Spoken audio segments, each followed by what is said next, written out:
अब हो गया।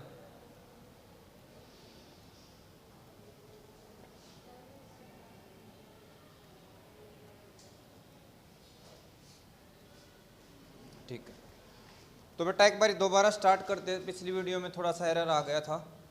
तो लास्ट क्लास में जो हमने किया था, ह्यूमन आई का बेसिक डायग्राम डिस्कस किया था। ये विंडोज ओपन कर दो बेटा। तो बेसिक डायग्राम में ने ये चीजें पढ़ी थी कि ह्यूमन आई का जो स्ट्रक्चर होगा वो ऐसा रहेगा।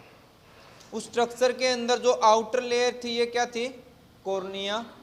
सेंट्रल जो ब्लैक पोर्शन है आइरिस, और उसके अंदर एक स्मॉल बिल्कुल होल होता है, बिल्कुल छोटा सा छेद, उसे क्या बोलते थे, प्यूपिल। और ये होता है आई लेंस। और उसके बाद आई लेंस को जो होल्ड करके रखती हैं उसको क्या नाम बताया था, सिलेरी मसल्स। उसके बाद ये आउटर जो स्क्रीन है बिल्कुल पूरी, रेटिना, ये येलो स्पॉट, ये ब्लाइंड स्पॉट, और ये ऑप्टिक नर्व्स। तो ये चीजें हम लोगों ने पढ़ी थी। सॉरी। तो आज हम पढ़ेंगे फंक्शनिंग। अगर आपसे 1 या 2 मार्क्स में फंक्शनिंग या वर्किंग पूछ ले तो वो क्या होगी।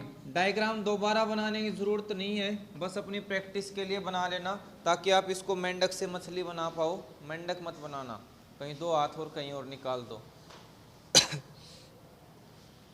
अब ये मछली कौन सी है उसका मुझे नहीं पता, बाकी इसको आई फिश बोल सकते हो, ठीक है।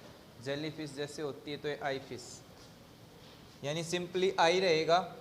फंक्शनिंग ऑफ आई के अंदर देखते हैं, अगर कोई देखो बाहर से ऑब्जेक्ट है,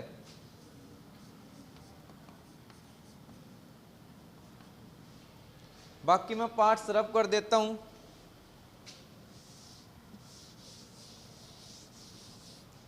इससे कॉन्ट्रास्ट नहीं बन रहा बेटा, ये वाला यूज कर लेते हैं।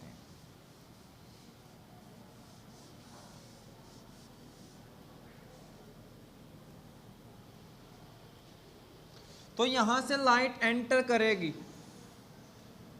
सबसे पहले किस पार्ट पे जाएगी, आउटर कौन सा था, कॉर्निया।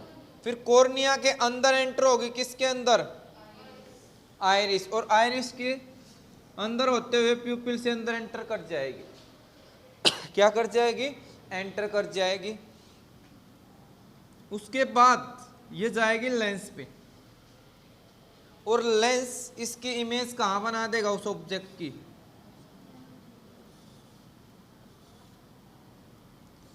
उन रेज को कहां इकट्ठा कर देगा, येलो स्पॉट पे, और वहां इमेज बन जाएगी। ठीक है बेटा। एक चीज और याद रखना, एक वर्ड छूट गया था तुम्हारा, जो हमने आइरिस लिखवाया था उसको आप एक सर्कुलर डायाफ्राम बोल सकते हो, डायाफ्राम।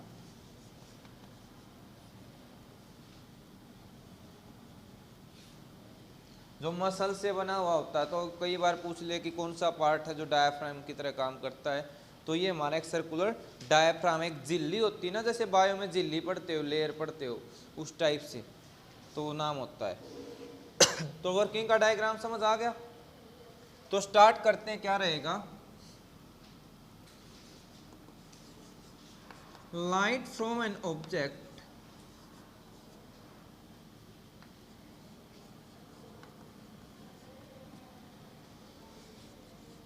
enters,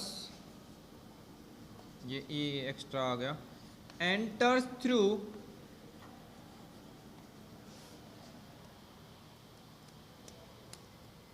निकल जाओ, enters through the cornea and iris,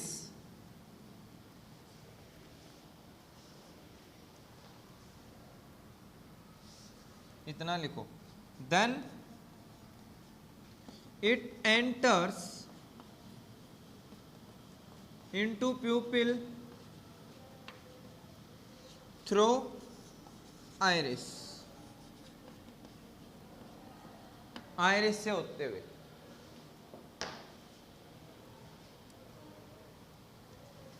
फिर क्या होगी, सिंपल लैंग्वेज लिखनी है अपनी बिल्कुल। Then this light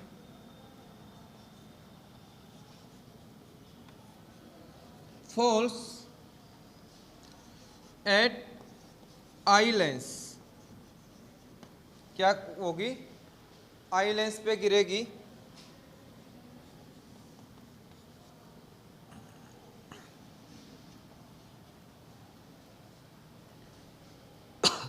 which makes its image on the retina. कहाँ पे बनाता है बेटा, रेटिना के ऊपर बनाएगा। किस पॉइंट पे, येलो स्पॉट पे या ब्लाइंड स्पॉट पे, तो एट येलो स्पॉट, वहां पे ये इमेज बना देगा। क्लियर है, बोलो। अच्छा, ये इमेज बनती कैसे है, रियल होगी या वर्चुअल होगी। यहां इमेज बनती है रियल एंड इन्वर्टेड। हमेशा याद रखना, मैंने पहले भी पढ़ा था जब रिफ्लेक्शन और रिफ्रैक्शन किया, कि जब भी इमेज रियल बनेगी तो कैसी बनती थी, इन्वर्टेड, ठीक है। और वर्चुअल होगी तो इरेक्ट, या इन्वर्टेड है तो रियल, इरेक्ट है तो वर्चुअल। ऐसे याद रखना है विद रिस्पेक्ट टू ऑब्जेक्ट, उसके हिसाब से। तो इमेज का नेचर पता चल गया। अब एक टाइम देखना आप अच्छे से, ध्यान से समझोगे, मुझे ही लगा लो, मेरी इमेज तुम्हारी आई के अंदर बनी, तो पहले मेरी इमेज सीधी नहीं बनी, ठीक है। मेरा पैर ऊपर थे, सिर नीचे था। जैसे मान लो कि मैं शीर्षासन कर रहा हूँ, बाकी करना नहीं आता, तो उस चीज में मत जाओ। हाँ, मेरी बेइज्जती नहीं, तुम्हारी भी होनी चाहिए। तुम भी मुझे ऐसे ही दिख रहे हो, तुम बैठे हो तो बेंच ऊपर, तुम्हारा सिर नीचे, बट लॉजिकली यही होता है। यहां इमेज बनेगी और यहां पे इलेक्ट्रिकल सिग्नल में कन्वर्ट होके ऑप्टिक नर्व से होते हुए ब्रेन में चली जाएगी। कहां चली जाएगी, ब्रेन में। अब ब्रेन उस सिग्नल को ट्रांसलेट करेगा, समझेगा, और फिर उसको क्या है, जो उल्टी इमेज बनी थी उसको सीधा करके हमें वापस सिग्नल भेज के दिखाएगा। और ये टाइम जो बहुत ही स्मॉल होता है इस प्रोसेस का, बहुत ही सेकंड से भी बहुत छोटा पार्ट, एक सेकंड से भी बहुत छोटा पार्ट होता है, जितने टाइम में सारा प्रोसेस हो जाता है। चीज समझ आ गई, तो कैसे होता है।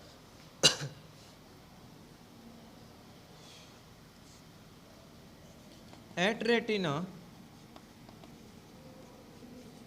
एक रटना नहीं है, पढ़ना है इसको, पढ़ के दिमाग में अपने आप सॉरी कंसेप्ट बन जाएगा। This image is converted into electrical signals. किसमें कन्वर्ट होती है बेटा, इलेक्ट्रिकल सिग्नल्स। अब ये क्या हो जाएंगे, इन सिग्नल्स को हम क्या करेंगे,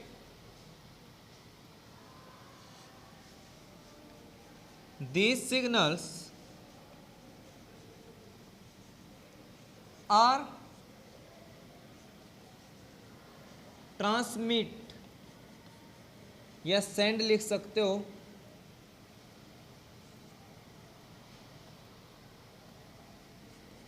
to the brain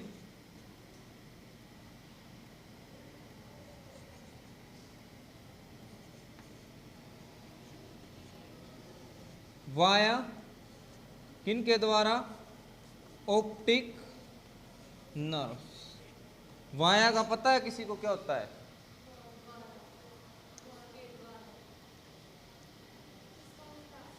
मतलब उससे होते हुए, उसका उल्टा नहीं होता। तुम बस देखते होगे ना, रोहतक से चंडीगढ़ जा रही थी, रोहतक वाया चंडीगढ़, सॉरी ऐसे बोल देंगे, रोहतक वाया पानीपत और चंडीगढ़ जाएगी, या ऐसे बोल दो properly, Rohtak to Chandigarh via Panipat. यानी बीच में कोई लोकेशन आ जाए, बीच में कोई रास्ता हो उससे, जैसे कोई ट्रेन है यहाँ से रोहतक से जींद होते हुए पानीपत जाएगी, तो रोहतक टू पानीपत वाया जींद। तो इस तरीके से जिस रास्ते से होते हो जाए वहाँ पे वाया वर्ड आ जाता है। तो वाया ऑप्टिक नर्व्स।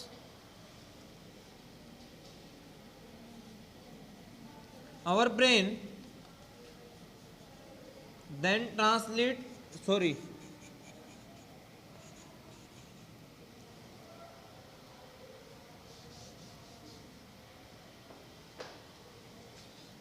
रीड कर सकते हो या एनालाइज कर सकते हो these signals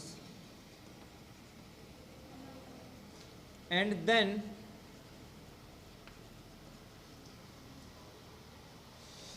make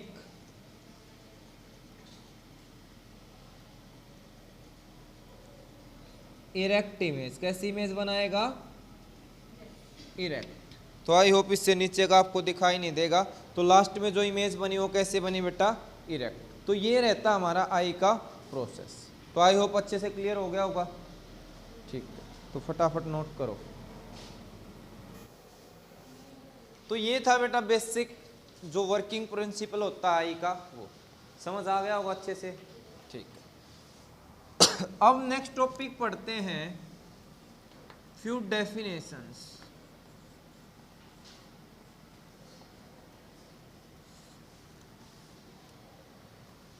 पहला है,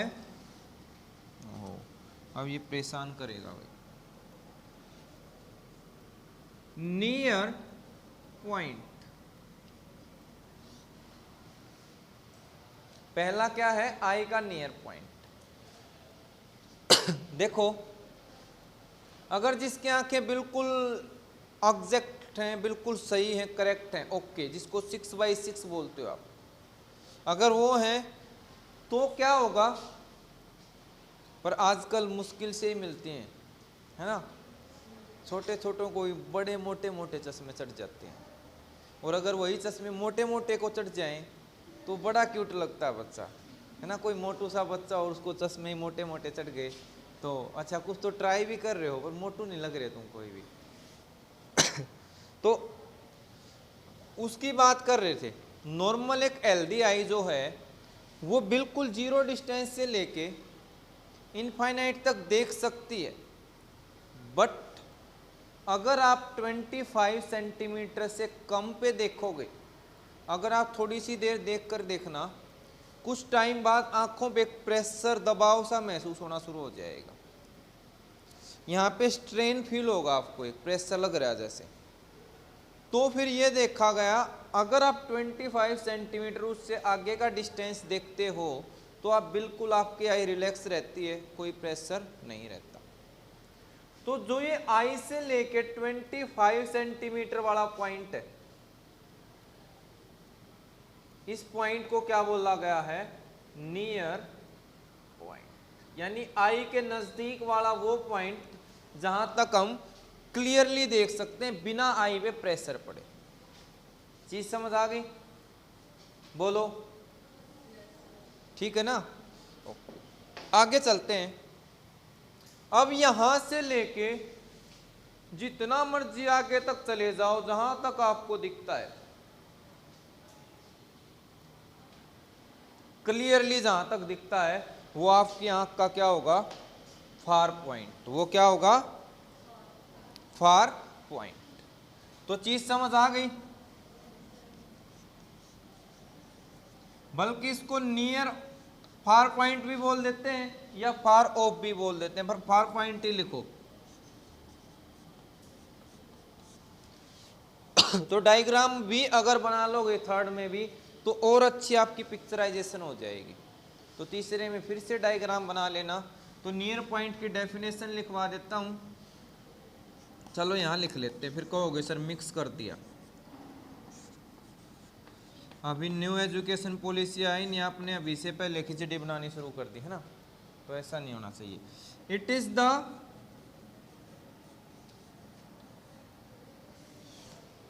या इट इज दैट डिस्टेंस लिखोगे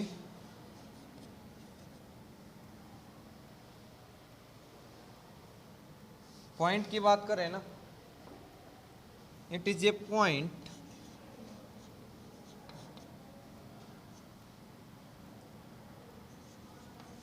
beyond which our eye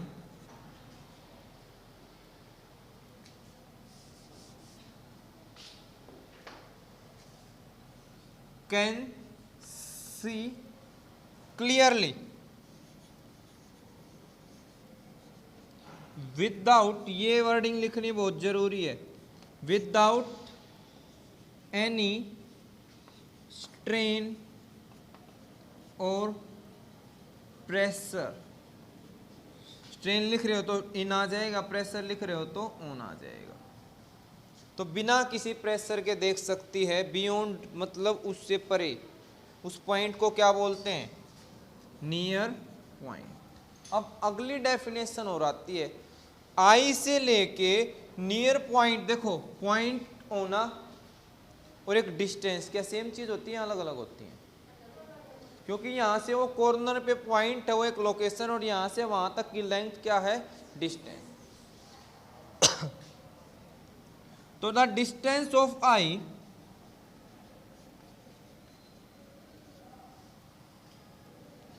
या ऐसे लिखो, distance of near point from eye is called,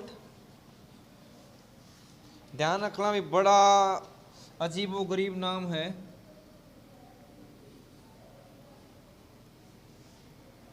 least distance of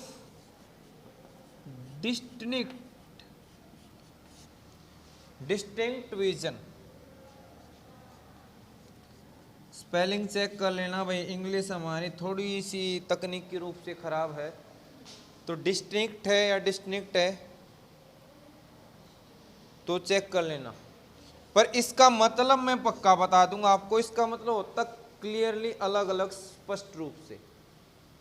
दो मतलब होते हैं, क्लियर और एक स्पष्ट।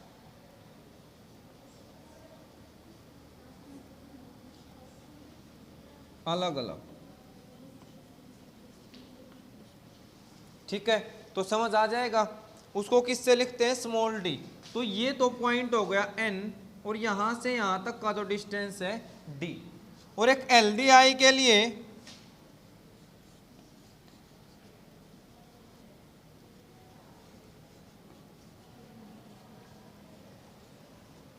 वो डी जो होता है वो 25 सेंटीमीटर आपका होता है। कितना होगा? 25 सेंटीमीटर। इसी वजह से ये बोला जाता है कि जो किताब आप बुक है अपनी, एटलीस्ट 25 सेंटीमीटर डिस्टेंस से दूर रख के पढ़ो, ताकि आपकी लाइफ टाइम तक जो है आँखें अच्छी रहें। और अगर ऐसे पढ़ोगे तो फ्लिप को क्या बोलते हैं, किस पे आता हो? लेंस कार्ड पे अच्छा सा फ्रेम अपने लिए ढूंढ लेना, ठीक है? तो वो आपका हो रहेगा। चले आगे बेटा, अब इसी के अंदर मैं अगली डेफिनेशन करवा रहा हूं, बट साथ साथ इसको इरेज कर देंगे। फार पॉइंट अगली क्या है? ये भी डेफिनेशन है वही, least distance of distinct vision, पूछ सकता है आपसे। तो क्या हो जाएगा? It is a point up to which, beyond की जगह यहां पे क्या आ जाएगा? अप टू, यानी जहां तक हमारी आई क्लियरली देख सकती है। आगे इसमें ये पार्ट ऐड करने की जरूरत नहीं है, तो उस केस में इतना स्ट्रेन नहीं होता। और फिर भी स्ट्रेन की भी बात करो, और ज़्यादा दूर आप आंखें ऐसे फाड़ फाड़ के देख रहे हो तो भी नहीं दिखेगा, ठीक है? तो आंखें फाड़ने से नहीं बढ़ेगा विजन, जितना हो तो उतना ही है, हेल्थ से बढ़ेगा,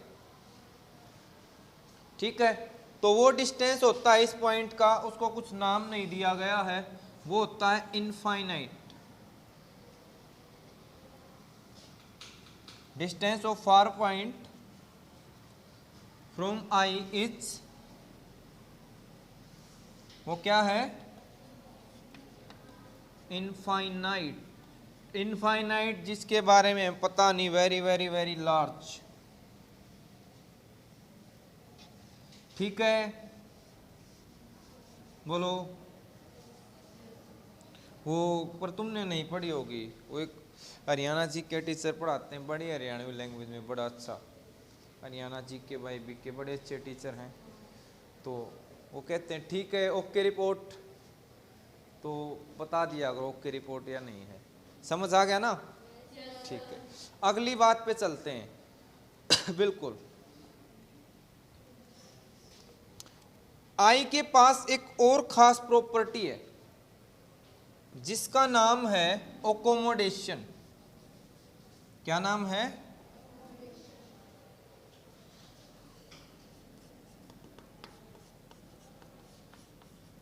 ACCOMMO, शायद ये होता होगा, अगेन स्पेलिंग चेक कर लेना। ओकोमोडेशन।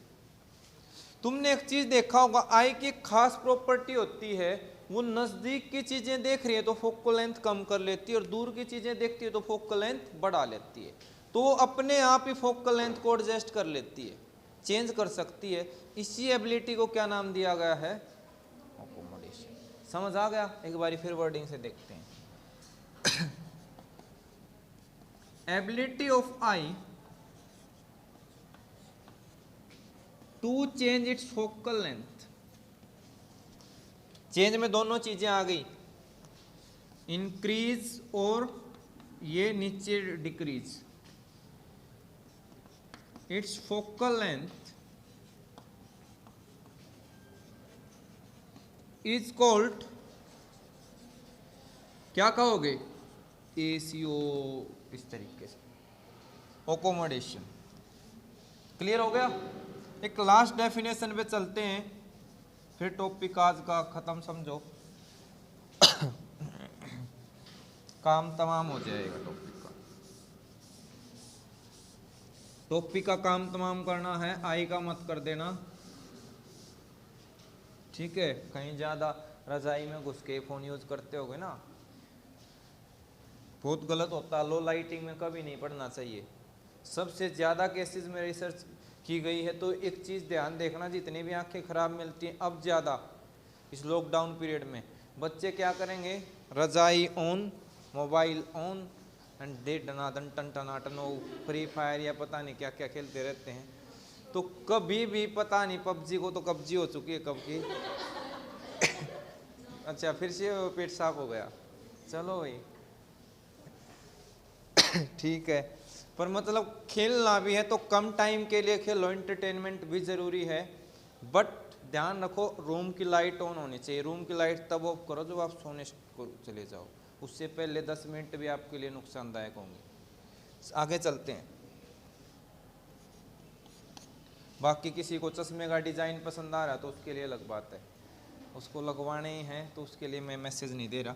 अगली बात आती है पावर ऑफ ओकोमोडेशन। अब इसको पूरा नाम लिख लेना। पावर, किसी भी लेंस की पावर होती होगी, आगे पढ़ेंगे भी।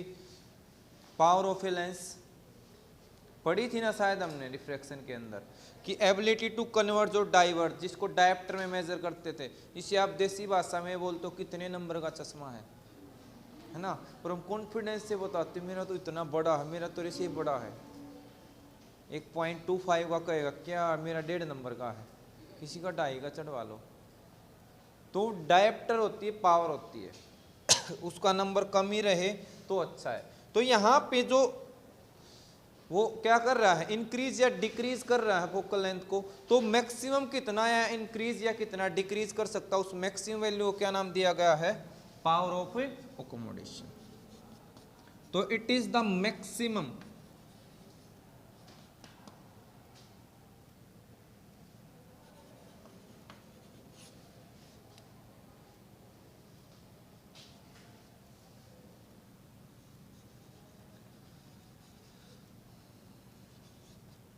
Change of